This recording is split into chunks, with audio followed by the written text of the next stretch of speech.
I'd like to thank everyone for joining us for this. Are you ready for Windows 11? Ready or not, because it's coming.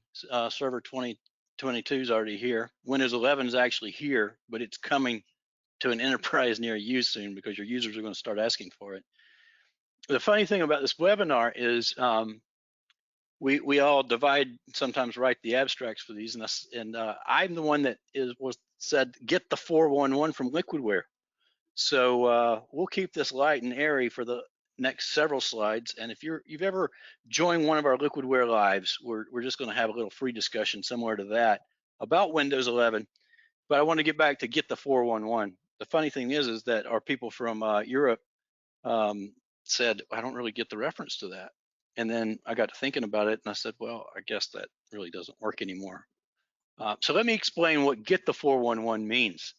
You've joined today's presentation because you found it compelling anyway. Get the 411 if you don't get the reference. Back when we had plain old telephone lines and that's all we had, we would dial 0 for the operator and ask for someone's number. Well, that really wasn't acceptable because before 911, people were calling the operator for all kinds of reasons. So they categorized 411 instead of 911 emergencies. Get the information, get the official information. So that doesn't work in Europe either because everyone had different operating phone systems there, but it did work here, and it meant get the lowdown, get the information on Windows 11. Never had to explain one of my marketing isms before, but I thought everyone would get a kick out of what's behind that. And so we all are on the same page as we get started. I am blessed, in fact, honored to have with me today also Matt Boyajian. He's one of our great system engineers who've been with us since nearly the beginning of Liquidware. Matt, say hello.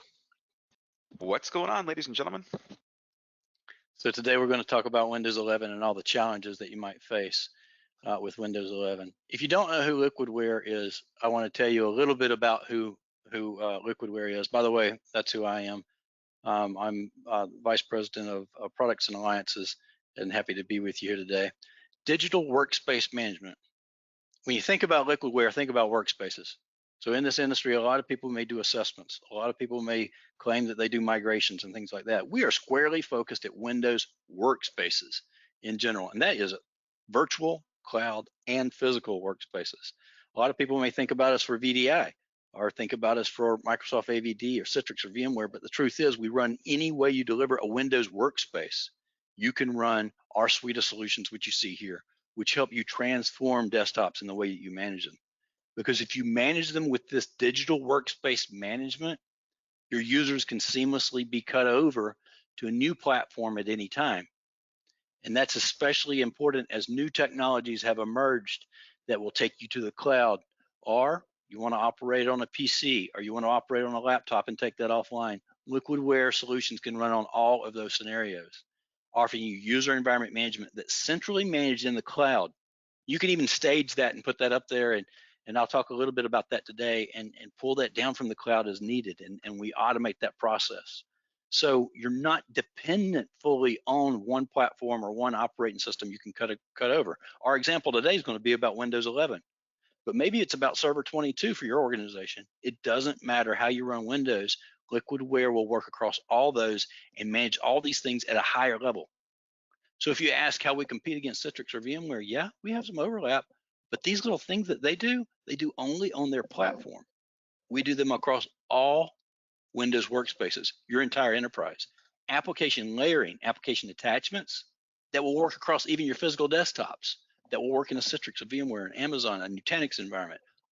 WorkSpot, any of those scenarios, our application layering will go with you, and you don't have to recreate the wheel every time you move your users over. Our monitoring and diagnostics, is so important to baseline what you have today so you're ready to go to that new desktop. And then you can, once you're there, you can troubleshoot, and you have the diagnostics you need to raise the user experience of whatever platform you're on, or to prove that it's better if you just shift this whole Windows workspaces over to a new platform, because you will believe it runs better, and Liquidware's Stratosphere UX can prove that it runs better. So that's our full suite known as Liquidware Essentials. And today we're going to talk about a little bit about each one of these things as we talk about Windows 11. But let's first talk about Windows 11 and where we are. on October the 4th, just earlier this month. What are we looking at? 2.5 weeks ago, they made this generally available Windows 11 to the market. After many years we've known of Windows 10, they even said that Windows 10 was going to be the last OS. That's right. One of the key product managers over at Microsoft called Windows 10 one of the last OS, the OS to rule them all. And of course, now we know that that's not entirely true. At least now their plans have changed. There's a Windows 11, and maybe you've run it on your desktops. Ray, did we prepare that poll today? We sure did. Let me go ahead and push it live.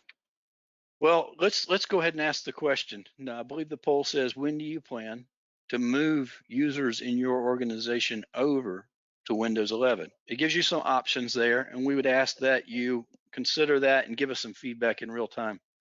A little later in today's presentation or towards the end, we'll see where we are in this.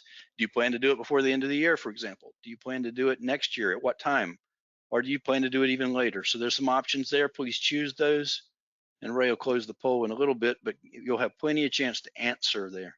So Matt and I are going to just informally, and this is what I was talking about, similar to our other format where everything's live and we have our cameras on. We're going to talk about some pros, and then we're going to switch over. We'll talk about some cons. Matt, I installed Windows 11 myself because I got a new PC this month. I just needed one. My other one was too old. It came with Windows 10 on it, and I figured I should go ahead and put Windows 11 on it, and I did. So I've run it, and the OS, it looked good to me, and it was pretty intuitive. I'll talk about on the next slide, some of the things that might have concerned me, but I had a Mac-like experience, and I haven't used Macs in years. Macs was one of my first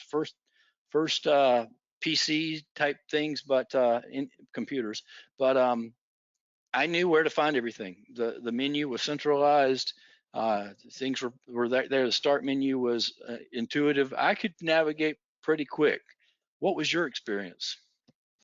See, a little different, and it's probably because I speak geek, and usually when I'm working inside of Windows, I'm working inside the bowels of Windows. So I'm expecting that certain advanced settings are where I expect to find them. And I'm doing things like modifying profiles. I expect the UI to be where I last left it. And that was kind of frustrating for me because it's moving further and further away from where I'm used to it. Part of this is my fault because I should be getting used to the new modern versions of Windows and modern apps and embracing that with both arms, but I don't because I don't like modern apps. And again, this is just my prerogative. So what I've done is I've done a lot of little hacks to prevent myself from being dependent on the things about Windows that I don't like. And let me just lend a little credence to that. I don't like the start menu. And it's not because the start menu is bad. It's because anytime I grow accustomed to something, it keeps getting changed. And a perfect example of that is what Windows did or Microsoft did in Windows 8 and 8.1. And I know, yeah, we all trying to forget about Windows 8 and Windows 8.1 and even the offshoot of Server 2012. But if you remember what happened when you clicked the start menu back then, what happened? It took up the whole screen, and it didn't start off with your apps. It started off with this convoluted tiles area. So then to get to your apps, you had to click on another place to get to your apps. And then you had the whole screen, and you go and try to sift through it, and maybe your app was there, and maybe it wasn't. That was the first time I was really turned off by the start menu. And then Windows 7 came out, and it went kind of back to normal, but then there was live tiles. I didn't like live tiles very much, so I started deleting them, and they always came back. And then we're up to Windows 10, and I kind of feel a little bit like we moved back in the direction of Windows 8 again, because I click on the start menu, and I'm not given my applications the way I am in Windows 7 or Windows 10. I'm given a landing page, and then I got to click someplace else to go to my apps. So my response to this is going to be a little different than yours. My response to this is, well, hey, if I don't make myself dependent on the start menu, then I don't care what Microsoft does with Windows, and I can coexist anywhere. And in fact, we're going to see some of those modifications that I've done in my operating systems today as we work through a Windows 10 to Windows 11 migration live in real time. So that's my prerogative on it. But again, I'm a geek's geek. I'm a little bit weird. What about some of the enhancements that are arguably enhancements, right, on this screen? So there is some enhanced security there. Now, people are going to be frustrated that these are requirements before you can seamlessly upgrade. I think you can bypass some of these things, but you're kind of on your own then. But enhanced security is one of them. Enhanced security is a good thing. It's always a good thing. But I'm taking that with a little bit of hesitancy, because while I see, all right, TPM 2.0, that sounds great because we're going to leverage TPM to make sure that your trusted keys are inside of the machine and you have hardware level access. But the other side of my brain is like, well, what's that going to be used for later? Is that going to be used for media files? Well, I don't want that. Is that going to be used for music? Well, I don't want that either.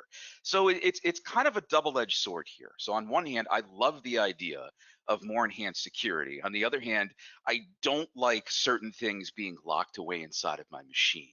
So there are a lot of good things about Windows 11 that I like. So number one, it is more secure. My users that I have to manage will generally find themselves in less trouble than before. That's good. That's really, really good. The performance, for the most part, actually, I've been really impressed with. I'm a huge speed freak. Everything has to go as fast. Yeah, I got that bullet directly from you. You said your experience was it actually seemed to run better, faster than Yeah. Windows 10 did. On certain hardware, I've found that it really just flies. It's pretty good in that respect. We found this true of Windows 10 though too, didn't we? I did. We did. When we're from Windows 7 and the first version of Windows 10, all of a sudden it breathed new life into my hardware Yep. on the first And version of Windows 10. but then again, I do cheat from time to time. So I use Stratosphere UX's process optimizer to do things like make the system run faster than it ever naturally should. And I do things like optimize my operating systems. But I gotta tell you, in terms of the performance, a lot of people have been hemming and hawing. I have found it pleasantly surprising how enhanced the performance is inside of And Windows. now we haven't seen Android apps yet, but they say No. they're coming soon. They keep saying that, and I was a little disappointed with that because I really wanted to be able to say, well, hey, those apps that I run that I can't run in browser, like the stuff that I do for my kids with Disney Plus and Netflix and Amazon Prime, I'd love to be able to run those on my PC instead of having to A, use the Windows Store, or B, use a browser where I'm limited in resolution and things like that. So I'm like, cool, this is going to be that next generation bridge where my computer and my phone are the same thing, and then it comes out and, well, it's not ready yet. So I'm waiting. I'm really excited for that feature. That's going to be a big one that I'm really looking forward to. So you played devil's advocate on me a little bit on this one when I was on the pros, but maybe I'll hit some pros on the next one too. I mean, some cons on the next one too, as you continue to talk about some of the pros. So if we talk about some of the cons that we have, I think we both saw bugs even in the GA stuff when we were running it. I ran it in production for a week, and I'll talk about why I'm no longer running it in a moment. So I didn't want to disclose that on the first slide, but I'm no longer running Windows 11. But when I launched it, it upgraded really seamlessly, but then I noticed little things that I was accustomed to doing I could no longer do. So one of the things I love to do when I'm working very fast, when I'm in the marketing mode over here at Liquidware, is if I want to drag and drop a PDF, it's something that you asked me for or sales reps asked me for. If I'm in File Manager and I know I've got an email open, I can just drag it over to the task area, and pop up the right email and just simply drop it off, and it will attach. Surprised I could not do that on Windows 11. And maybe I was in between reboots and stuff, but I never got it to work. I never got that simple thing to work. And so that frustrated me. When I looked at right click of menus, I think we talked about this in advance, but we were both kind of taken aback. We were like, where did the things I was used to go? So it wasn't as intuitive in that area for me. Was it you? Oh, absolutely not. It was not intuitive at all. Because the first time I right clicked, I'm like, okay, where's copy paste? What are these little icons? What am I supposed to do here? And then there's see more properties, and all of a sudden my right click context menu is back, but it's got more stuff in it and kind of looks like a big old mess. So I understand why they made the change. It's because when you look at the advanced functionality that Windows 11 added to the system, and especially right click menus, it just made it just unwieldy. It's too big. But at the same token, simplifying it to the point where no one's used to it kind of alienates your existing users. So what I've been doing, just like everything else, is a hodgepodge. Sometimes I use the standard right click in Windows 11. Sometimes I use the advanced right click if I can't find what I'm looking for. I try to adopt the new stuff, but I usually do it kicking and screaming. And to your point earlier, I've actually been running Windows 11 since the alpha and beta days. So I've seen pretty much every release that's come out. And the GA release is worlds better than any of the pre-releases that I saw. But to your point, Yeah, there's some weird bugs that crop up every now and then. And what's really frustrating about this is a lot of us would love to say, let's just skip it. Let's just not do Windows 11. Let's just skip over this one the same way we did Windows 8. There's a problem with that, which is people are buying PCs at a record rate, and this is going to be pre-installed. And in other words, this is the OS that you're going to be dealing with. So your users, not us, not engineers, architects, managers, and directors, but your users are going to go to Best Buy and they're going to buy a laptop and they're going to bring it home and they're going to have Windows 11. And at some point, the question is going to be, why am I not running this at work? And that's what's really frustrating, is that the adoption is almost stacked against you, because Microsoft is very aggressive with saying home users are going to have the latest tech, and home users are where we're focusing a lot of our energy. So one way or the other, we're going to have to deal with Windows 11. Warts, moles, and all, we're going to have to get used to it. So I've been trying to take the bull by the horns and get used to it, but I still run Windows 10 at the same time.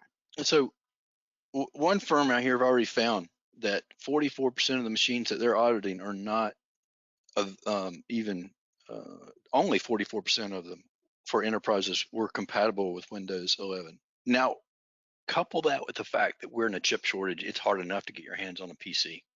It is. So what And I'm yep. really looking for, Jason, is I want some clarification, because Microsoft has said that you can install it on machines that don't meet the TPM requirements. If I have 1.2 instead of 2.0, or don't meet the CPU requirements or things like that. And I myself have done that. I've actually taken an ISO and installed it in a machine. I've done the registry hacks to say bypass these things, and then it goes and it runs. But Microsoft has released these options, these latest options of saying, yeah, I can install it without the registry hacks, with a caveat, which is to say, you might not get updates if you bypass our security checks. And that's what scares me, because if I go through the effort of upgrading to Windows 11, which ultimately we're all going to have to deal with, I want to be able to be sure that I can continue to get updates during the life of this operating system. And right now, that's kind of in limbo unless you have one of those 44% machines. Yeah, these headlines over to the right are not old. I mean, they're from the last couple of days or weeks, and there was a problem with Dell and HP laptops with the BIOS, where people were bricking devices, and that story was out. I think I covered up the headline when I was making that slide, but I think that story was out on the 5th or 6th, and it was released on the 4th. So there was some big issues and missteps, it seemed, right away, where they hadn't fully tested it on enough hardware and they were seeing things. And I've already addressed the fact, or said the fact, that only 44% of machines may be compatible. I'm going to tell you, we're going to share with you how you can, within 100% assurity, know which machines in your enterprise are compatible with Stratosphere UX. We'll show you that. We've got a new report coming next month. We're going to give you a sneak preview of that.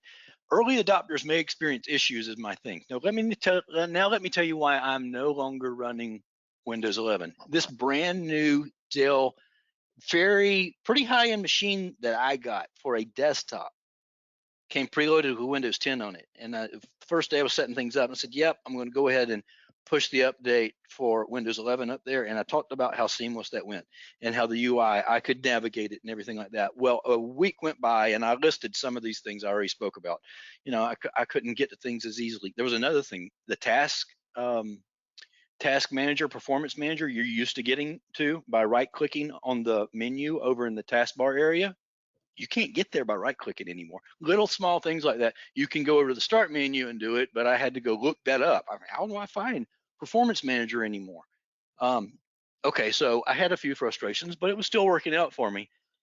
And then a full week later, to the day, I got a little alert down in the back in the bottom corner. It says you need to restart. There's already been pushed out an update to your machine. I'm paraphrasing. I restarted my machine and it blue screened. And I got in a cycle that I couldn't get out of on a brand new Dell i7 8 processor machine, 16 logical processor machine that had TPM, that had all the requirements, that was fully certified to run Windows 11, and I couldn't get out of it. And I already had production data in there. Thank goodness we use file share, SharePoint, and I knew I wasn't going to lose any data.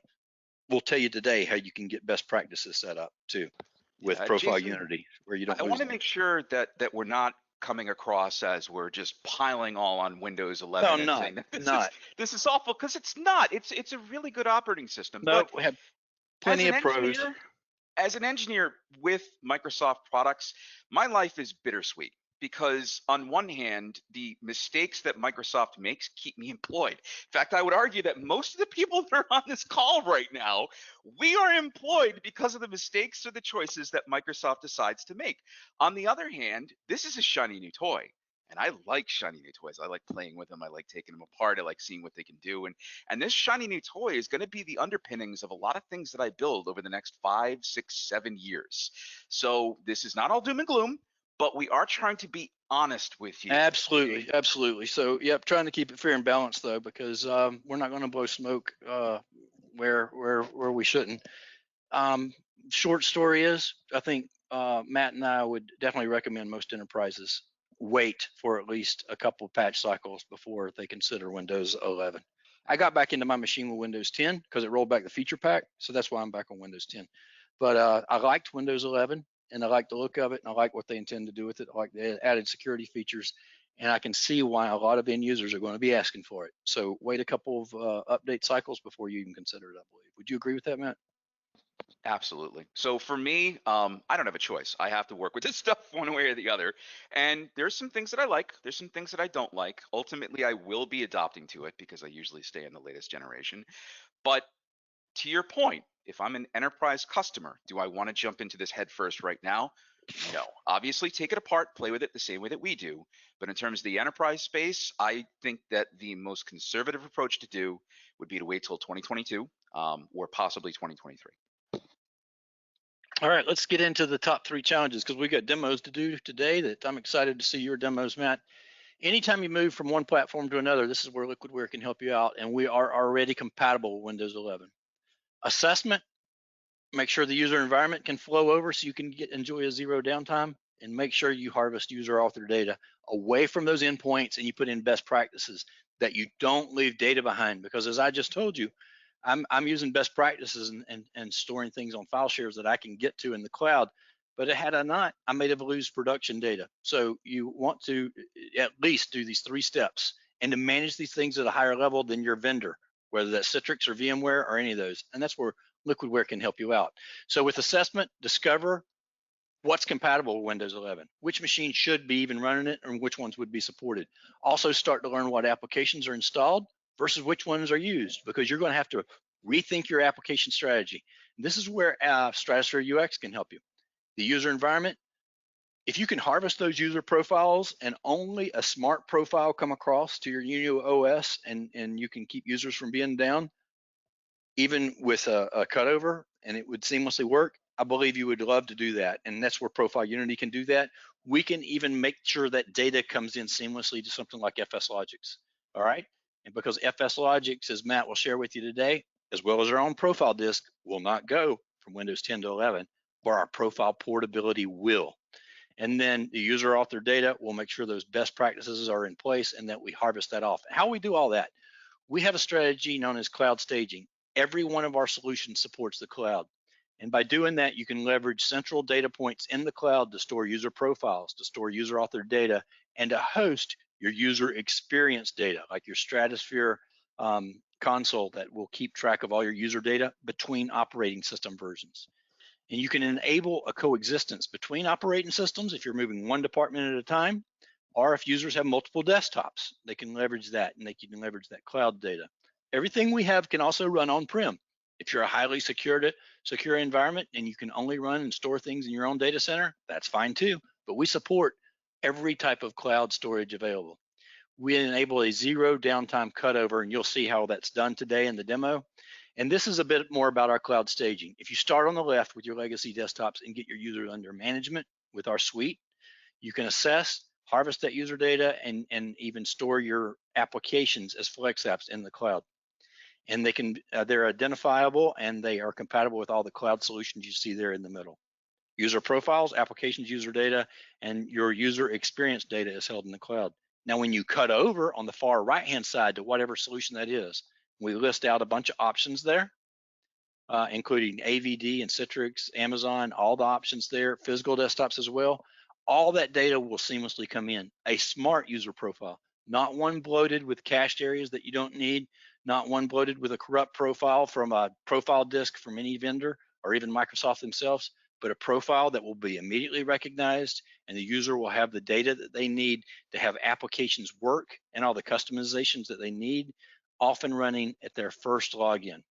And applications will come in too. No need to repackage applications. If you're using Flex app, they work across OS. If the app supports it, they'll work. The user data, you put in best practices and you harvest it out to the cloud, you can pull it right back down if you're an end user. No data lost, and you can accomplish this zero downtime migration. Actually, it's not a migration, it's a cutover to your new desktop. And of course, you've baseline things. Now you can look at the UX in the new environment. Whether it's a POC or pilot, you can prove that that experience is better. If it's Windows 11, you can prove that it's better. If it's just a cut over to a cloud solution on existing Windows 10 or multi-session, you can prove that it's better. If not, we'll show you exactly where to upsize it, to use the right Azure instances, or to add more horsepower with CPU or RAM in the cloud to get that user experience up to where you need it to be. Let's talk about we would think that we would be past profile versions now, and that this challenge would have healed itself. Windows 11 actually is no different. The Windows profile, maybe no surprise, and even with Server 22, does not work from Windows 10 to 11. So if you're relying on FS Logics, a profile disk from them, or our own profile disk, that won't work. Our roaming profiles, that won't work. But if you use our portability feature set with those technologies, that will work. You'll see a demonstration of that today. And basically, we can inject your smart profile right into your Microsoft FS Logics profile or our profile disk, and you will get a smart profile that connects users from Windows 10 to Windows 11 with that zero downtime, high user level of satisfaction across the board. This is how many user profiles that we've had from Windows XP forward. Now, we currently support everything from Windows 7 profiles and forward. So all the ones, and because Microsoft has still extended support for Windows 7, you'll see us keep that grandfathered for a little longer, and then we'll have assumed that most enterprises have at least moved to Windows 10. Nobody really moved to Vista 8 or 8.1, so no worries about that. To the right, it's just a quick illustration of how you might have one profile version, like A profile, and one profile in B. And let me tell you, one of the key reasons that profiles just simply don't work over the years. Things used to be called application data, and then they were called app data. And then Microsoft inserted the equivalent of a shortcut of a pointer in there to point to have applications work seamlessly. So all those things kept profiles from flowing seamlessly across, coupled with the registry areas changing up a bit, and you had incompatible profiles. What Profile Unity does is we harvest off with our portability, and you see that at the bottom of that diagram. We compress the data and we share it on a file share or in the cloud. And then we'll bring that smart version of a profile over into the new profile area, and users will get a zero downtime cutover when that's leveraged. So assessment. Know what hardware is compatible and which ones can go over, which ones are capable of running Windows 11, and how you can get those list of applications that are installed versus the ones that are in use, because now's a perfect time when you're cutting users over to have a great application strategy and say, you know what, we're no longer using 1,000 copies of Adobe Creative Suite. We're only using about 30 of them. So let's quit licensing stuff like that. And that's just an example, right? There's going to be many things you'll find were no longer used, and we can help you get a great ROI for your desktop transformation.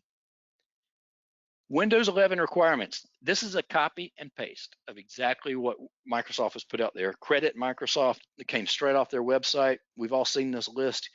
But what I'm about to tell you is that we've taken this list, and now we'll soon have a custom report in Stratosphere that can tell you for your enterprise PCs at a glance which ones are compatible.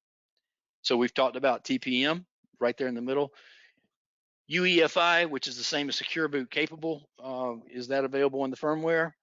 Do you have enough storage? Do you have enough CPU horsepower to get going? Is your graphics card up to snuff? And how's your internet connection? So all these things, including your display, we take a look at that in our new Stratosphere. Here's a mock-up you'll see on the next screen UI will look a little different for how this is presented. We have taken every one of these things that Microsoft requires and we put it in a new Windows 11 compatibility report. There's not going to be any guesswork if you have Stratosphere in your environment. By the way, we can do this with an assessment. All right. So if you're not currently a Stratosphere customer, reach out to your partner because there's a chance they may have access to this and be able to do this for low cost or no cost and tell you and give you a report like this through Stratosphere, because many of them are what's called Stratosphere Accelerate partners, and they qualify to use the software to give you a quick assessment. It's a brief version of Stratosphere that can be used. And so this is going to be available next month in version 6.6 of Stratosphere. Matt, you want to talk a little bit about this report and what we're seeing here?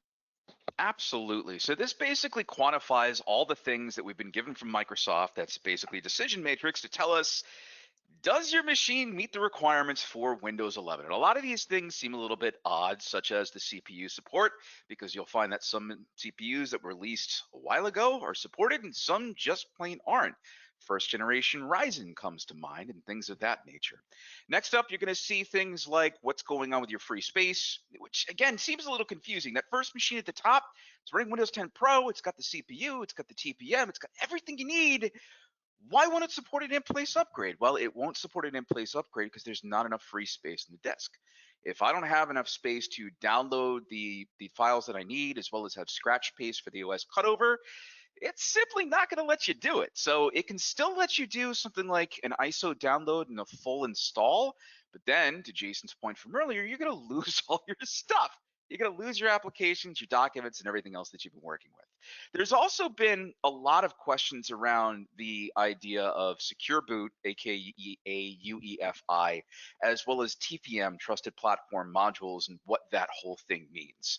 Well, first thing is, most modern PCs don't use the old BIOS method of booting. We actually have UEFI is now the supported method, and that's where secure boot is embedded. So if you have a UEFI BIOS, you have secure boot. It might be on, it might be off. You might have to change that. That might be above the heads of some of your users, but the setting is in there. Alongside of that setting is TPM 2.0. TPM 2.0 has been with us for around 5-6 years. It's one of those things that Microsoft actually required for Windows 10. Very quietly, if you look through their documentation, you could say Microsoft said, hey, we need secure boot, we need TPM.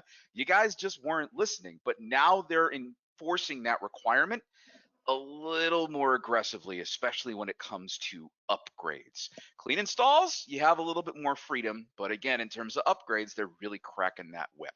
So if you have TPM, if you want to turn it on, if you want to enable 2.0 and secure boot, you should be fully supported. In fact, when we look at my demo a little later today, I'm going to show you how to do that inside of a virtual machine and make all that stuff work the way it's supposed to. But basically what Jason's saying here is all the complex rules that Microsoft's come up with, we're going to make those really, really easy for you. If everything across the board is green, you're good to go. If there's anything that's red, there's going to be a problem with this box. And when you're managing thousands or tens of thousands of machines, this is a big deal. Yep. And how we do this is there's a little connector ID agent that runs on the workspaces and it reports back to the Stratosphere console.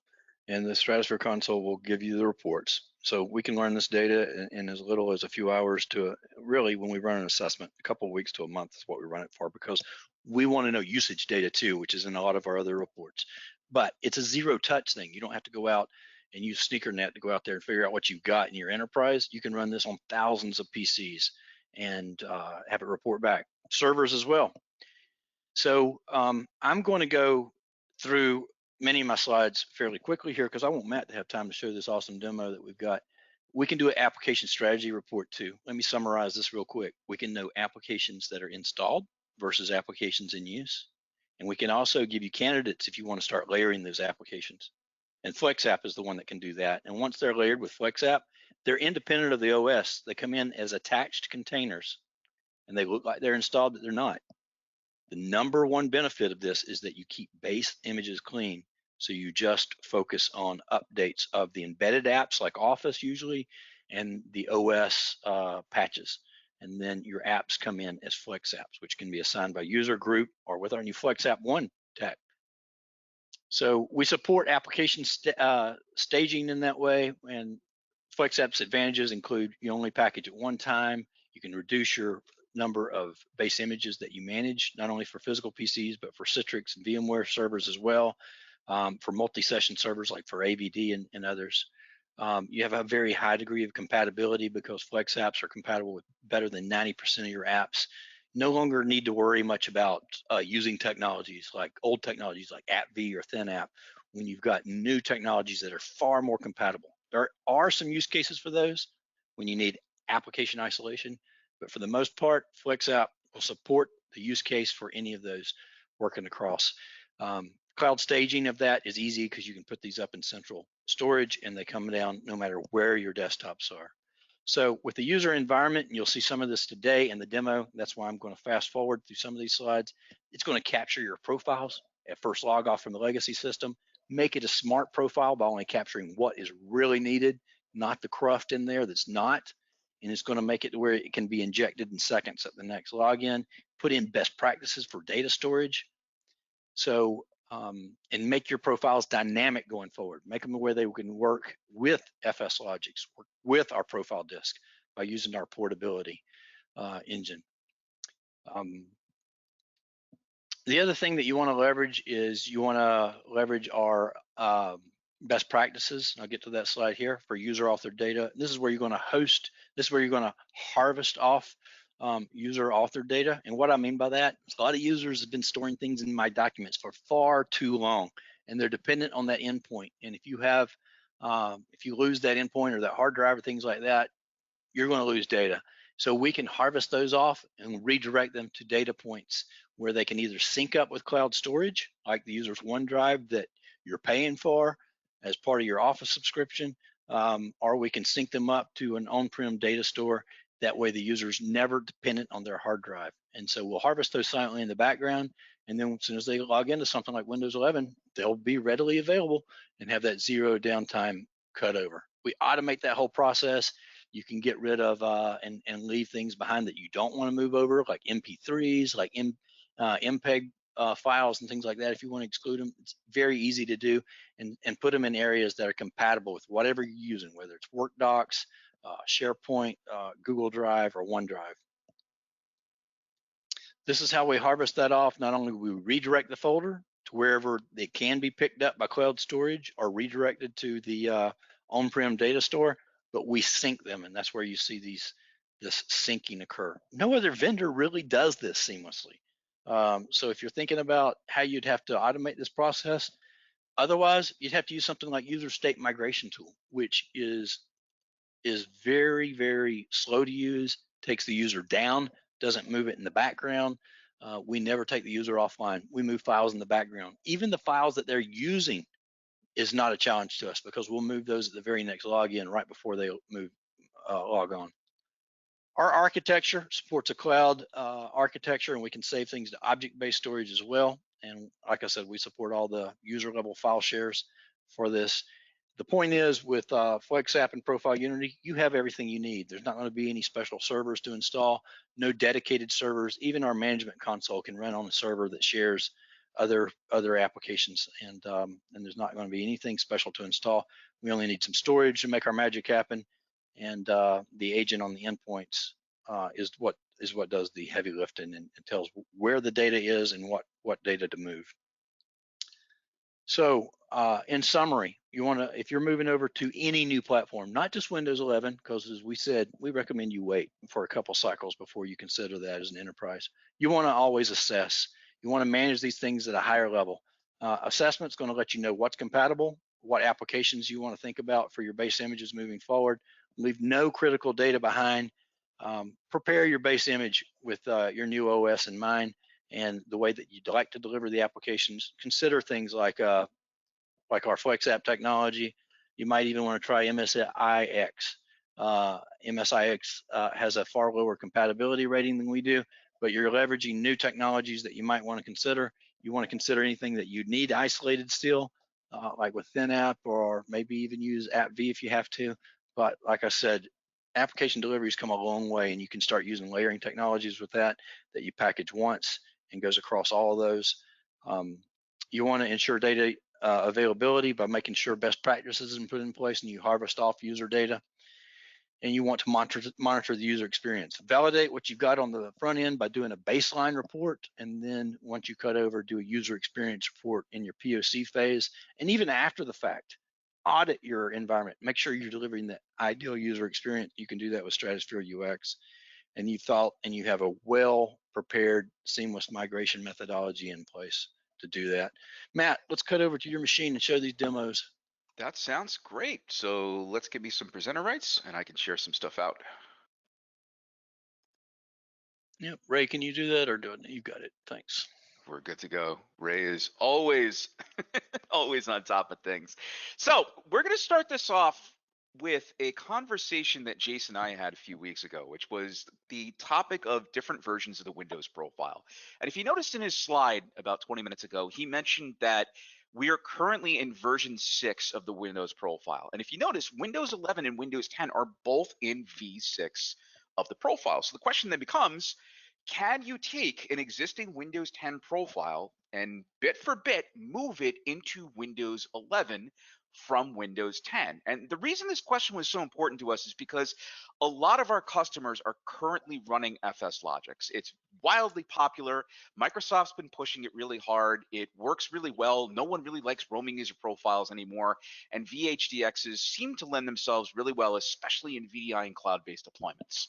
So what we started off with was a series of experiments. So here is Windows 10 21H1, which is the latest and greatest version of Windows 10. And I'm gonna go log into this operating system real quick. And in this case, I am using FSLogix. So as you can see, I've got a decent amount of customization done to this operating system. I've got my Liquidware custom desktop background, and I've got a whole bunch of stuff on my desktop, and I've got some weird GPU-Z stuff. And if I go into my mat area and start doing things like looking at my documents, we're gonna find gigs and gigs and gigs and gigs of information. Now, part of the reason you're seeing this is because in this case, I've enabled document redirection. So I'm actually redirecting these documents to my network in conjunction with using an FSLogix disk. So just to lend some credence to that, I'm going to go into disk management. And if I'm really using an FSLogix disk, what you're going to see is this little guy right here called profile-mat. So I'm actually using an FSLogix disk. I'm linking that disk to my network. And if I go to my network, we're going to be able to go and see that disk. So let's do that right now. So we're going to go in over here, and we're going to go to my profile Unity area, and we're going to go to my FSLogix area, and you'll see that I have 2 folders in here, one of which is empty, and we'll get to that in a minute, and one of this is my Windows 10 profile, which is not very large. It's like 330 megabytes. I don't have a crazy amount of applications loaded on top of this image because I'm not using FlexApp or anything. This is meant to represent what you have, really basic Windows 10, just FSLogix, local apps installed, bunch of redirection, and then there you go. That's what I have here. So the question then becomes, why can't I just take this disk and copy it into the Windows 11 area where it's going to read my FSLogix disk and it should run, right? Well, let's go find out. So what we're going to do is we're going to close this Windows session. And you know what? I'm going to be really nice about this. I'm going to shut the machine down nicely. So that way I can be sure that my FSLogix disk gets released properly, and that when I do copy it, it's done correctly. So I'm and even though you're showing this with FSLogix, I mean, this would be true of our profile disk too, right? This is absolutely correct. It doesn't matter what you're using. If you're using something that redirects all of the profile, everything in C% username %, to a disk or a VHD or a filter drive or anything else, doesn't matter what you're doing, the same problem's always going to occur. And so now what we're going to do is we're going to go over to computer management, and we're going to make sure that the disk has been released. So I'm going to go to my shared folders, my open files, and we can see that everything's in read mode, not write mode, which is good. And just to make sure that everything's copacetic, I'm just going to close the open files. All right, so now we're going to go back over to my FSLogix directory, and I know this disk has been released and it's been closed. And I'm going to copy it, and I'm going to put it right here. And all this is my Windows 11 GUID. So we're going to see what happens when I take a Windows 10 clean closed profile and stick it inside of Windows 11. And as you can see, I've got Windows 11 running. And one of the things that I wanted to mention real quick was we were really beaten on hard about how security is impacting these things and what this means in terms of your systems. You can see that I have all the things we discussed earlier turned on. So I am using UEFI, I am using Secure Boot, I am using TPM. So if you're curious how does this impact performance? The short answer is it really doesn't. It just makes the system a little bit more secure, according to Microsoft. So we're now going to connect into the system. Oh, and by the way, in case you're curious, my hypervisor is Windows 10 21H1. So yes, you can run Windows 11 virtual inside of a Win 10 system as a hypervisor. And now we're going to go log in. We're going to see what happens. Now, I'm not going to leave you in suspense here. One of three things is going to happen here. Either A, I get the scrolly wheel of death forever as the Windows 11 OS tries to load that FS Logics disk.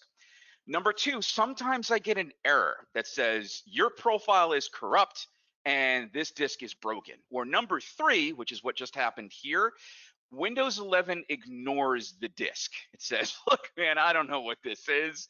I'm just going to ignore it. It should be there. It is there, but it's just not going to use it. It's random which path Windows takes when I go and try to load that disk. And again, just to lend credence to this, I'm going to go into disk management. And what we're going to see is the disk is not going to be loaded. Yeah, I know Windows is doing its refresh thing. So we're going to let it go and do that. Let's try that again, disk management.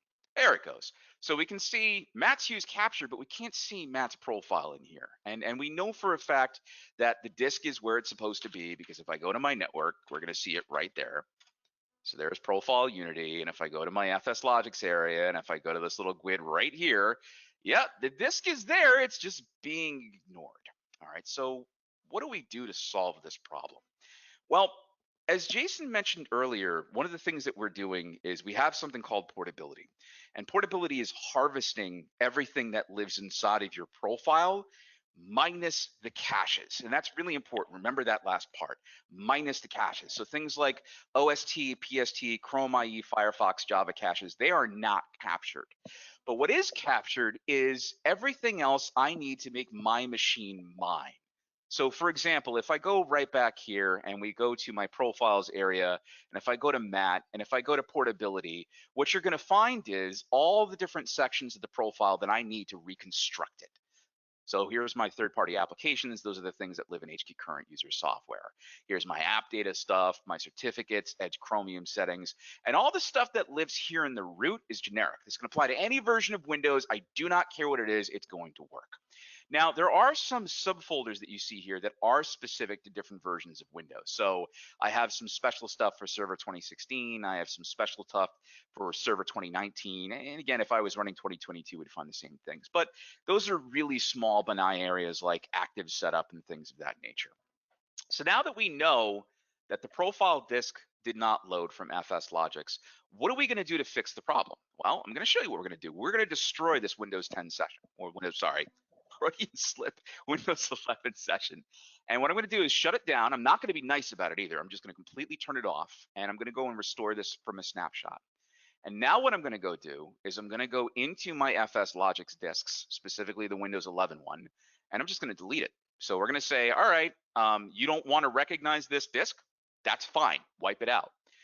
Now what's going to happen is that if I turn this system back on, it's going to try to create a new disk because a disk doesn't exist there yet.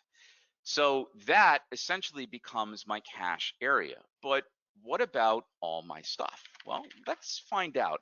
And I've given us a little bit of a preview of what's going to happen, because the sharp-eyed among you may have noticed that even though I had to click through a handful of security settings, I still had the stuff that I saw earlier in my Windows 10 session, didn't I? I had my desktop background, I had my icons, I had my settings, I had all kinds of stuff. Where did all that come from? And the answer is it came from portability.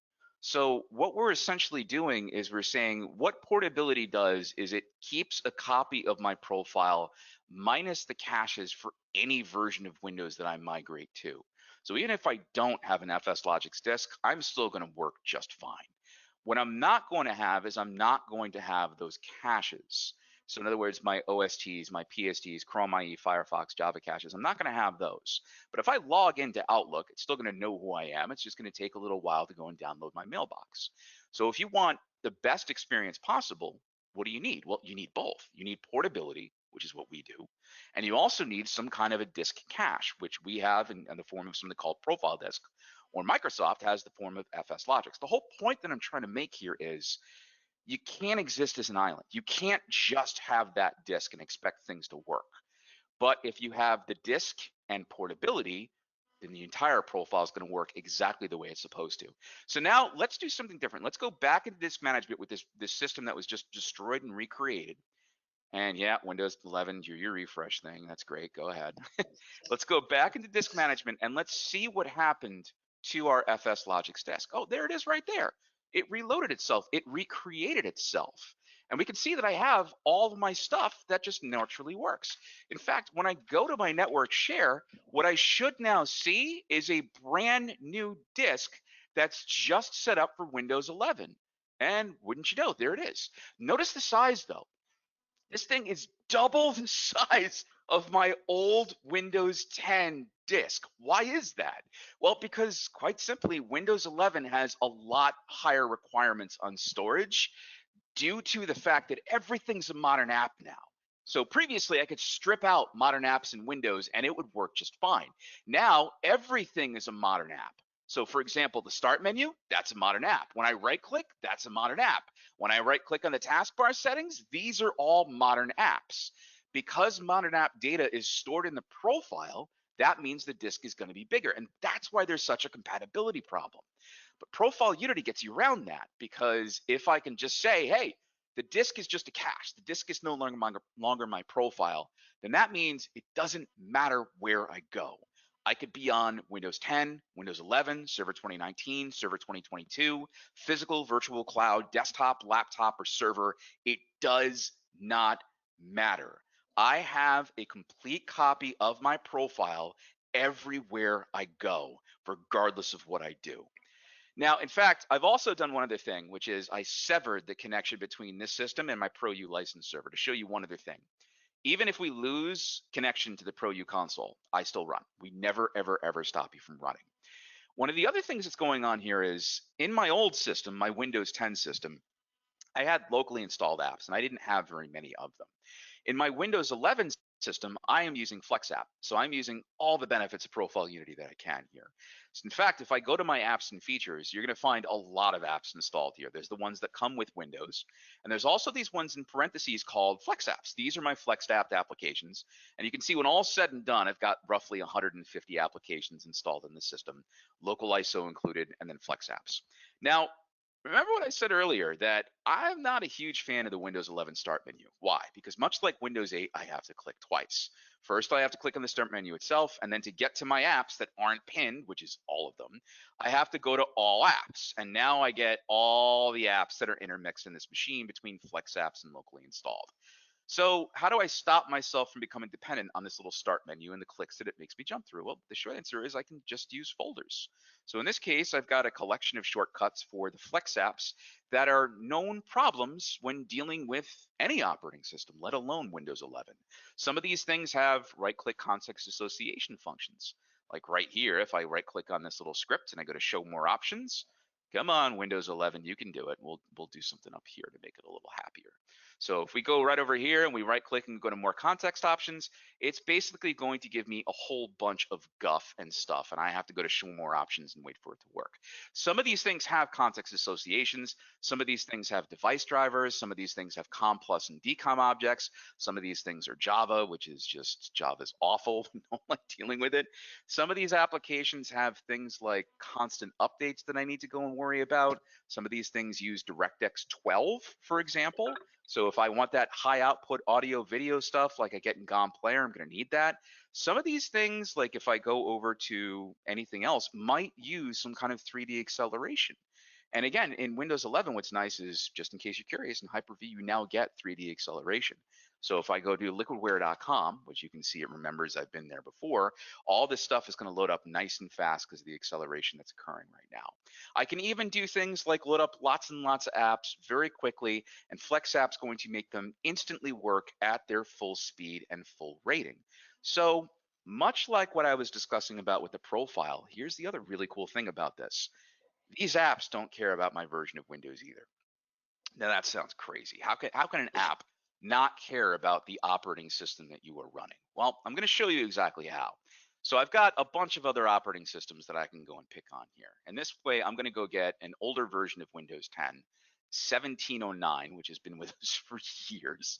And I'm also going to get a version of Windows. In this case, I'm going to go get Server 2019, but I can really do this with whatever I want.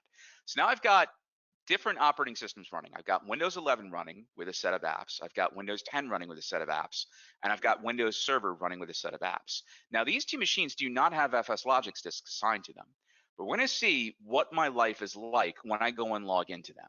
So here's my Windows 10 system running at the same time my Windows 11 system is, with the same profile, and as we're going to find out in about 10 seconds, the exact same applications, which means my experience can be replicated across any environment that I want.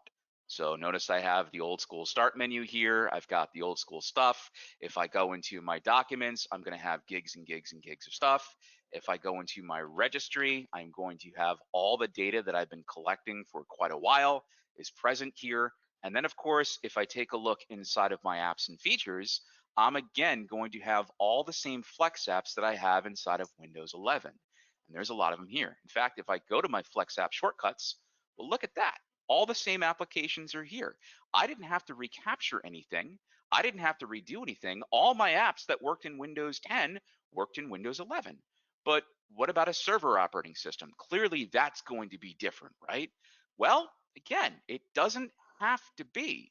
When you have the benefits of portability, when you have the benefits of Flex app, when you're injecting these things into an operating system, everything can be the same for the users. Now, this might seem like a nice trick to show you, and that's, oh yeah, this is great that I can look across different versions of Windows. But the whole point of this is, think about this from a user perspective. So suddenly you're not an engineer, director, or an architect, you're just a user. What is your life like when you now go to a new version of Windows? Well, it's terrifying because you have to relearn all this stuff. Users don't like change. Users like their desktop background with the kids around the Christmas tree.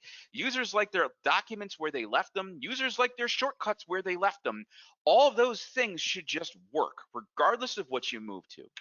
What we're telling you is that if you use ProU, if you use FlexApp, all of these things are going to behave just like that. Even though FSLogix disks are going to bomb out when you go to a new version of Windows, life doesn't have to be like that. Your users can have a congruent experience in every single version of Windows and be comfortable. Now, I'm going to close this out with something that Jason and I, again, were talking about a couple of weeks ago, which is, if Windows 11 is frustrating for you to use, what can you do to make it easier for you and your users? Now, one of the things you might notice is I've got all these guys turned on. I've got things like my documents added to the desktop, computer, network, recycle bin, control panel. So if I double click on this, I go to the mid-level control panel that was introduced in Windows 7. If I go and right click on this PC, I go and get to what we call sysdm.cpl. If I right click on my network, go to properties, I go to the old school network connection area.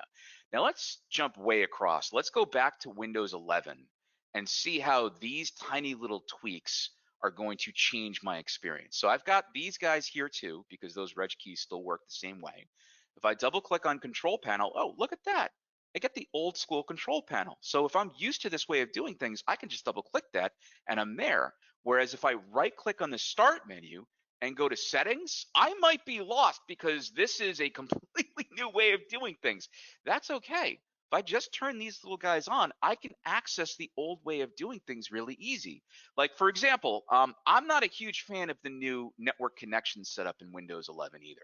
All this stuff is a bunch of gobbledygook to me. I don't really recognize this. But if I right click on this network icon here, I can get to the classic network options that I have available to me inside of the old versions of Windows.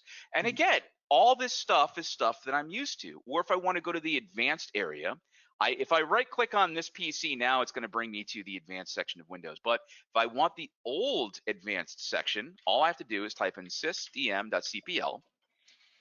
And there you go. Now I've got my advanced system properties back. So as much as all these new modern apps are kind of a little daunting because everything's been shuffled around, there are easy ways where you can set that up with Profile Unity, right? All those shortcuts.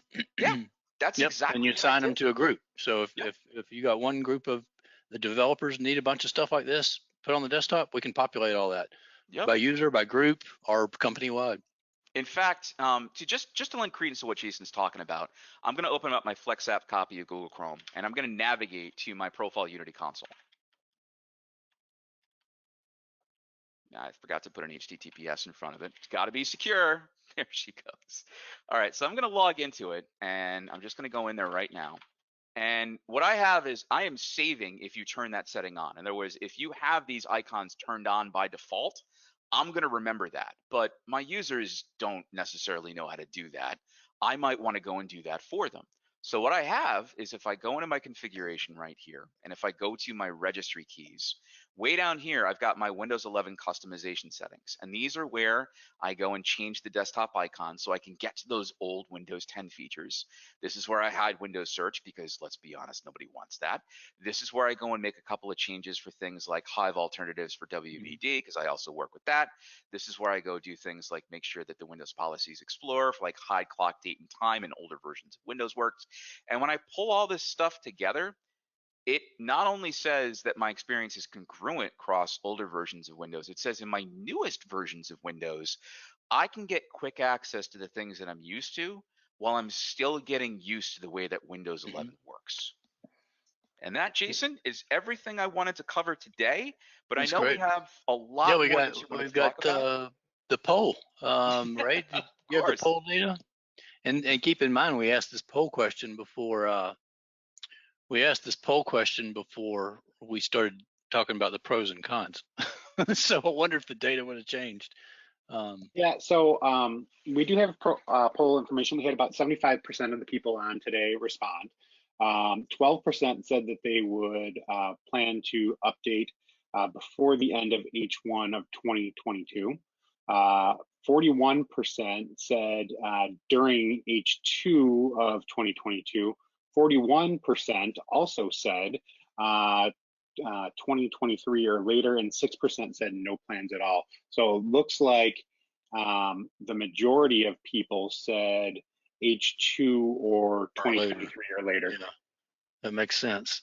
That's about what I would have guessed, and it's in line with our recommendations to wait for a couple patch cycles. But you may have desktop transformations that are happening before this. You might be on an older version of Windows 10 and you need to move to something later, or you're moving to a multi-session version. Everything that we stated today applies to any movement of a Windows transformation. So if you're moving to the cloud, if you're moving to cloud-based desktops, we can help you out. We can help move from on-prem to the cloud or back again, or from physical desktops. And they can all coexist, by the way, too. If the user needs like 3 different experiences to log on and off of, and they need congruent experiences, as Matt put it, our solutions are perfect for that. I'm gonna look at the questions today, see if we had any questions come in from the audience. Ray, did you see any? Yeah, Jeff asked, did I miss the screen that allows you to manage view, etc. for all users? That came in during Matt's demo there.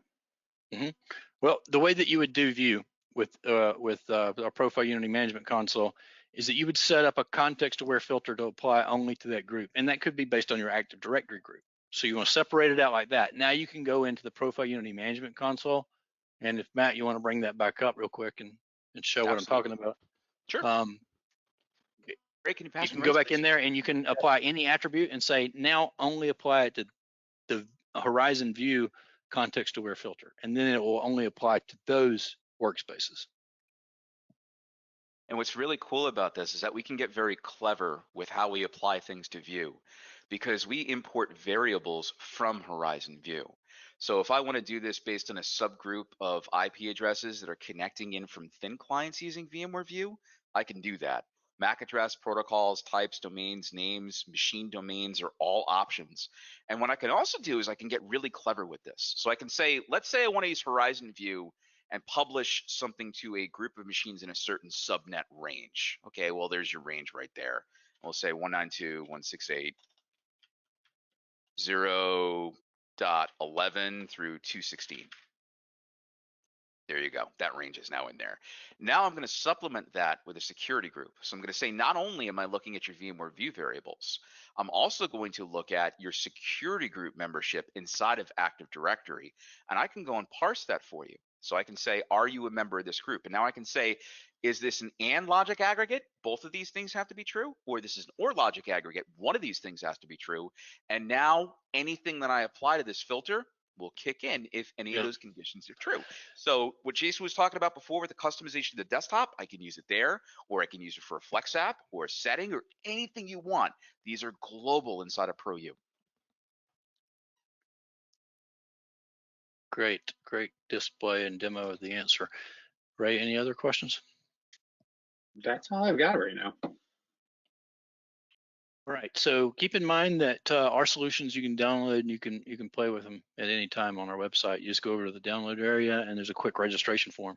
You're not even going to have to wait to download them. You can download them right away. We're not going to have somebody pre-qualify, and we want you to play with them as soon as you can. So you can do that, and you can kick the tires of them that way. We've got a lot of videos up. We mentioned some things like Flex app. We talked about Flex app 1 just briefly today. We did other webinars on that recently. You can go watch those videos of previous webinars that we have out there, and we'd encourage you to do so if you'd like to learn more. If you're an enterprise customer of ours, keep in mind there's training available, that we've got a training program now. You can sign up for that. We can reach out to you and let you know what's involved in having our training facilitator do a special training just for you. We have a community support forum that we would love to have everybody participate in.